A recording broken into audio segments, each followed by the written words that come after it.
You said you had a story to tell. Yes, I had a story to tell you guys. It's like, I don't know if it's great. I don't know if it's bad, but I saved it for you guys because I was so blown away. So last week I was watching Attack of the Show. I took a week off after got to work just to reset. Yeah. For the view. And of course. I always watch Attack of the Show. You guys are great. He texts us, or he puts in our group chat every week. Great literally show. the show's over and I'm Great like, show. Great job, guys. Great job, guys. Thank you for that. So yeah, of course. So it's like 9:30. I'm watching the show a little later than I should, just because I got sidetracked. And I ordered DoorDash for me and my partner. Right. And we're expecting our food to come any moment. We're watching Attack of the Show together on the couch, and then the door rings. Now I'm the kind of person that on my DoorDash app, I'm like, don't knock. Don't hit the door. Leave it and run. Leave it and go away. I've got cameras everywhere. You don't need to worry. I know it's your job. I want you to leave the thing and go. Yeah. Correct. Person comes up to the door and is pressing the button, the ring butting, like feverishly, like ding, ding, ding, ding, ding, ding, ding. Immediately I'm like, okay, what's this going to be? So I'm not wearing a shirt or pants. I'm just wearing boxers because I'm a big guy and I like to be cool. So I put my clothes on, come to the door. And before I get to the door, the ringing turns into thunderous knocking. Like fast and hard. I'm like, holy God, you're dropping off an order from Lucille's. Like, I don't know what. Right. Yeah. It's just food. Like, if it's a big deal, I'll just order another order. It's no big deal. I open the door and in front of me is a woman I've never met, don't know her at all. She is hammered off her ass, staring at me, and she just goes, "Where that bitch at, yo?" What? And I was like, "I'm sorry, who?" And she's like, "Where that bitch at, yo?" Gina Darling. And I sat there and I was like, "Who are you looking for?" And she just goes, "Don't hide her from me. I know she lives here. I know she lives here. I dropped her off last week. She lives here." And my girlfriend comes downstairs looking at me and she's like, or from the room and looking at me and goes, I thought like my girlfriend may have done something to upset someone. I immediately look at her and I was like, do you know this person? And she goes, I have no idea who the fuck this person is.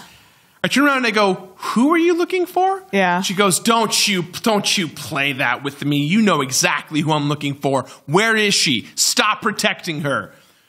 And I go, who the fuck are you talking about? I don't know you. Yeah. What do you want? It's almost 10 o'clock. She goes, Veronica. Where's Veronica? Who's Veronica? And I go, who the fuck? I was like, what's her last name? Yeah. She goes, I don't know.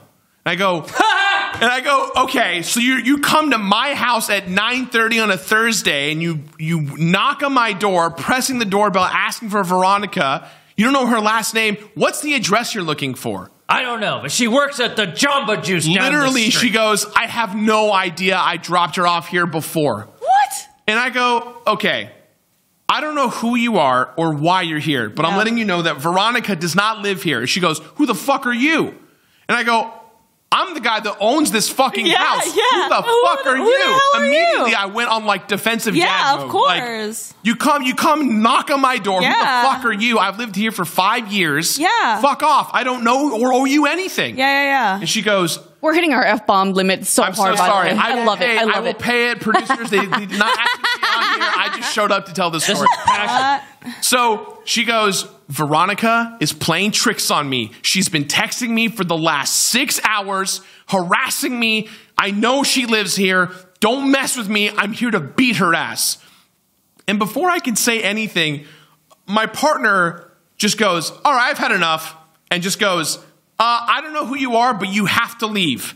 Yeah. She goes, I'm not leaving till I beat Veronica's ass. And my girlfriend goes, well, great. Hi, my name's Amanda, and I'm about to whoop your ass if you don't get the hell out of our property. And she goes, Amanda's so cool. She goes, oh, you don't want it. You don't want any of this right now. You're like, yeah, I know. That's why we're telling you to leave. And immediately, without thinking, Earrings. Was like, honey, I'm going to take care of this. And I turn and I go, no, leave! Leave now! Scared me. That's scary. I know. I'm so sorry, headphone user. Sorry. I just said, leave now. leave. And she's like, I'm not going to leave. And I said, leave. I just kept saying leave. And eventually I just kept chanting it at her, leave, leave, leave, leave, leave. And I followed her to her car and just kept going, leave, leave, leave, leave. I would have. What kind of car? What are we talking about? Like a Honda Ultima? Accord. The best part about the story is that while all this is happening, my DoorDash driver is behind the woman No. with the bag of food, just like, what do I do? Order for Veronica? We have What do Sister I Mendocino farm. What do I Order for do? Veronica? This And is so I Veronica's just had house, to right? go, put it on the floor and go, man. And so he put it on the floor and he left, and I chased this woman off my property. Don't know who Veronica is. Don't know what she did. Don't know if she got her ass beat. But she did not live in my place. That's wild. It's a story that I thought you guys would appreciate. Do you think like one of your neighbors? It's like definitely one of your neighbors, and they're like, oh, they got the wrong house. I think what happened was I have like neighbors behind me, like they have homes behind, like in my backyard, over the fence. I think and mind you, she was drunk and driving, which made me immediately like, that is not cool. Get in your car and drive out. Like you eventually just have to. There's nothing else you can do. Please, but there's an alleyway that's like connected to the backyard of my house, and I think that's where she dropped off this Veronica that's been harassing her via text over the last 6 hours. Seems like she doesn't really know this Veronica. I want to know what the hell Veronica did. Let's track her. You know that's the feeling you've given men your whole life. That feeling where you want to find you and bang on your door and. The last 2 weeks, I've been joking with my partner, being like, "Did you hear from Veronica?" That's funny. That's kind of scary. Also, like, like take it easy on your drinking. Yeah. You find yourself at a person's house you've never seen, and you're asking for someone that you don't really know, and then the person tells you to kind of get lost. It's a sign that maybe you've gone too far with the drinking. Take it from someone who's gone too far with the drinking. You've gone too far. Yeah, had to cut it out. Look at you. Look at me. You're Before we- getting Now, God, I wish I was damaged. If it was anyone else and I was the Uber driver and I saw that whole thing unfold, I would have just straight up held the bag up and said, "Order for Veronica," and just see what happens. Yeah, Gina, nuts. you would have been chaos. called Veronica that night. You may have gotten your ass beat by. Actually, I think Gina would have her won. ass. You would have actually probably whooped her ass. I wholeheartedly believe Gina would have won.